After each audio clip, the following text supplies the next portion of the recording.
नमस्कार मामासाहेब पाटील. सदाशिव मामा पाटील, तुम्हाला प्रभाग क्रमांक 17मधून राष्ट्रवादीतर्फे तुम्हाला उमेदवारी देण्यात आलेली आहेत आणि तुम्ही आता प्रचारासाठी प्रभागात फिरत आहात, मतदारांच्या भेटी घेत आहात. तर तुम्हाला साधारण तुमचा प्रभाग कसा वाटतोय?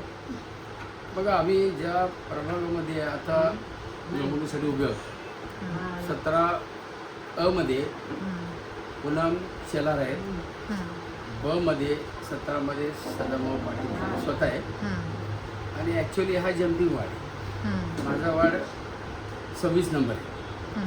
पण इथं आम्ही उभं राहायच्या अगोदर एक 7-8 वर्षापूर्वी आम्ही इथं ऑफिस बांधून राहिलो, लोकांची कामं करत राहिलो आणि सुखादुखामध्ये आम्ही जात राहिलो. त्यामुळे 17 मध्ये आम्हाला काहीच अडचण नाही.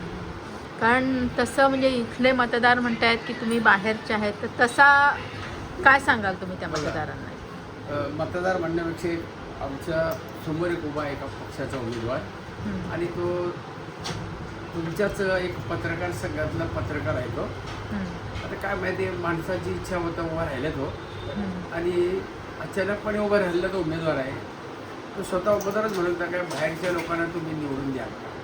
आता आम्ही त्यांना काल तटकर मॅडम जेव्हा आल्या त्या सभेत मी त्यांना उत्तर दिलेलं आहे बऱ्यापैकी का हे आमचं 5वं वार्ड आणि 5 मी ज्यावेळेला नगरपालिकेचं इलेक्शन लढलो तेव्हा प्रत्येक वेळेला 1 वार्ड माझा परत आम्ही रिपीट नाही केला सर मामानी. 5 वेळेला 5वा वार्ड आहे नवीन आमच्यासाठी. प्रत्येक वेळेस नवीन वार्डातून तुम्ही इलेक्शन लढला. शिवसेनेचा या ठिकाणी सिटिंग होता आणि आम्ही जम्पिंगमध्ये आलो इथं आणि शिवसेनेने जी महिला होती तिला ती इच्छुक नसेल का असं त्यांचं माहिती नाही आपल्याला, पण एक नवीन उमेदवार दिलेला आहे. त्या उमेदवाराचं म्हणणं होतं का तुम्ही बाहेरून आलेल्या उमेदवाराला मत द्याल का? मी बाहेरचं नाही, माझा सातबारा इथला आहे. मी आनंदनगर MDC 29 नंबरचं वार्ड आहे, त्या ठिकाणी माझं गाव आहे. त्या ठिकाणी मीही नगरसेवक झालेलं आहे. माझा मुलगा आता शिटिंग येते, तर मी बाहेरचा कसं काय? आणि इथंसुद्धा आजूबाजूचे 2 वार्डा मी जिंकून गेलेले. त्यावेळेला त्याला काल उत्तर दिले बाहेरून आलेला उमेदवार असं म्हणण्यापेक्षा मी जर तुम्हाला असं बोललं तर चालेल का? पण आम्ही म्हणत नाही. महाराष्ट्र हा एक संघ आहे. महाराष्ट्रामधून रोजगारी घेण्यासाठी कुठे मंडळीला जावं लागतं. आम्ही इथे स्थानिक आमचं सोडून द्या, पण त्या उमेदवाराने असं म्हणणं चुकीचं आहे. आता मी त्यांना सांगितलं का 300 किलोमीटरहून जे आलेले उमेदवार आहेत त्यांना मी म्हणू का बाहेरचा म्हणून? आमचं तर स्थानिक आहे. आमचं अंबारला तालुका, आमचं अंबारचं 29 नंबर वार्ड आहे. तिथं माझी आता सून उभी आहे, नगरसेवकाला पण उभी आहे आणि नगराध्यक्ष पदाला उभी आहे. त्याला आम्ही सांगितलं का आम्ही जेव्हा या ठिकाणी नवीन वार्ड निवडतो त्या ठिकाणी आम्ही 5-7 वर्ष आम्ही मेहनत करतो. आमच्या 2 ॲम्ब्युलन्स, त्यातली 1 ॲम्ब्युलन्स आमच्या त्या वार्डात असते, दुसरी ॲम्ब्युलन्स अंबाना शहरात या वार्डाच्या आसपास असते. ऑल महाराष्ट्र फ्री, तर गोवा बॉर्डरपर्यंत लांजापर्यंत. तर आम्ही ती सेवा करतो लोकांची. आणि विशेष म्हणजे आता नवीन वर्ष चालू झालं तर आम्ही कित्येक वर्ष 12-15 वर्ष नवीन वर्षाचं कालनिर्णय कॅलेंडर देतो. आमचे त्याच्याबरोबर एक कॉलॅबोरेशन असतं अंधेरीला कार्यालय त्यांचे. तर कालनिर्णय हा पहिले आम्ही कॅलेंडर देतो. पाऊस चालू आणि आधी छत्र्या देतो. दिवाळीला आम्ही मिठाई देतो बऱ्यापैकी, ती पण हल्दीरामच्या. आणि मकर संक्रांत आली तर घरोघर आम्ही मकर संक्रांतीची चिठ्ठी असतं तिळगुळाची, तिळगुळ घ्या गोड गोड बोला, हे सुद्धा आम्ही करत असतो. आणि अजूनही मोठं कार्य माझं असं येतं का 2021-22ला करोनाची तीव्रता खूप होती, खूप लोक मेली होती. मलाही कोरोना झाला होता. मी पण एक चांगल्या हॉस्पिटलमध्ये होतो. तिथली परिस्थिती बघून मी परत माझ्या घरच्या घरी आलो. मग काय झालं तर आपल्या घरच्या घरी झालं बरं होईल. पण त्यावेळेला मी जेव्हा वाचलो आम्ही ठरवलं लोकांचा गरिबांचा जीव हा वाचायला पाहिजे, कारण गरिबांना त्यावेळेला लस मिळणं कठीण होती. लस हे धन दांडग्यांना मोठ्यांना पाठीमागच्या दर्जून दिली जाते. आम्ही स्वतः 50 लाख रुपये खर्च करून 5-7 हजार लोकांना मोफत डोस दिला आहे, पहिला आणि दुसरा. आणि याची पावती भगतसिंग कोश्यारी आपले राज्यपाल होते, त्यांनी मला राजभवनात बोलून माझा सत्कार केला. त्यावेळेला मंत्री केंद्रीय होते आठवले साहेब. आणि काल परवा एक 8-15 दिवसापूर्वी गुवाहाटीला माझा एक सत्कार झाला. गुवाहाटीला तिथले राज्यपाल आणि डेप्युटी जे स्पीकर असतात त्यांचे असते मला अट्टल भारत पुरस्कार देण्यात आला गुवाहाटीला. कारण आम्ही कामं तशी करतो. आता गुवाहाटी आम्ही बघितलीच नव्हती. पहिल्यांदाच मला पत्र आलं, आम्ही गेलो, बघितलं आम्ही गुवाहाटी कशी असते.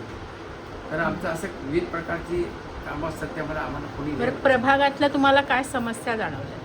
ह्या आता या नवीन प्रभागात इतक्या समस्या आहेत ना रोडच्या, त्या रोड हा झालेलाच नाही. कारण आम्ही पहिल्या याच्या अगोदरच्या वार्डात आहे ना 43ला होतो, कॉन्क्रीट रोडचा जन्म. पाण्याची तर खूप मोठी समस्या. आता बाजूला बारवी डॅम असून सुद्धा बाजूने मोठ्या मोठ्या पाईपलाईनी नवी मुंबईला जातात, पण इथल्या लोकांना पाण्याची समस्या खूप मोठी समस्या आहे.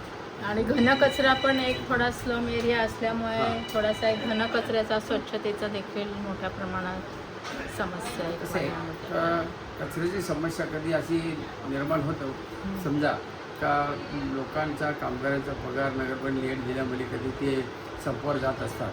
पण आम्ही या 2-4 वार्डासाठी आमच्या स्वतःच्या गाड्या वापरतो. आमच्याकडं हा जो JCB डंपर वगैरे विविध प्रकारच्या गाड्या आमच्याकडे आहेत. आणि मग अशा टायमाला अशी वेळ आली की आम्ही स्वतःही काम करतो, उभं राहून काम करतो.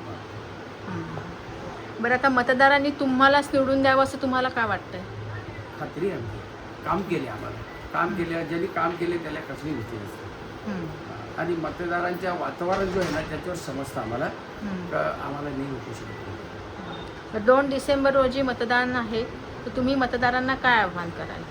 नाही, आता मला वाटतं आज शेवटचा दिवस होता प्रचाराचा, पण 2 दिवस वाढवले गेले, 1 तारखेपर्यंत आहे. आता इथं आम्ही मतदारांना आधीच सांगितले आम्ही काय करणार आहोत. कारण आम्ही अचानक फॉर्म भरून या JP वार्डमध्ये आलो. 7-8 वर्ष आधी बसले इथं, लोकांच्या समस्या सोडवतो आम्ही इथं. त्यामुळे आम्हाला कुठल्या प्रकारची भीती वाटत नाही. लोकांना आम्ही 2 तारखेला मतदान आहे. काली लोकांना आम्ही आधी त्या तरकारी आल्या होत्या त्यावेळेला सुद्धा आम्ही, कारण त्या टायमाला 800-900 महिला होत्या. आम्ही त्याही दिवशी सांगितलं काल का 2 तारीख आपणही मतदान करा. आपल्या बाजूच्या लोकांना तुम्ही लवकर मतदान केंद्रावर पाठवा आणि जास्तीत जास्त प्रमाणात राष्ट्रवादी काँग्रेस पक्ष घड्याळ या चिन्हावर तुम्ही शिक्का मारा आणि आम्हाला बरोबर मताने विजयी करा. राष्ट्रवादीत येऊन तुम्हाला कसं वाटतंय? बघा, काही समस्या होती म्हणजे आम्ही बाजूच्याच घरात गेलो तसं म्हणायचं. बरोबर, तुम्ही प्रश्न विचारले चांगला आहे. कसं आहे, आम्ही होतो शरद पवार गटामध्ये, पण काय थोडासा त्रास जाणवायला लागला. त्याच्यामुळे ना आता मग अजितदादा 4 वर्ष आम्हाला सांभाळू शकतील, मग आम्हाला त्यासाठी आमच्या बाजूच्या घरातच जावं लागलं. आम्ही काही म्हणजे दुसरीकडे गेलो नाही कुठं. आम्हाला असं काय वाटत नाही, चांगलं वाटते. एकच घर आहे. हां.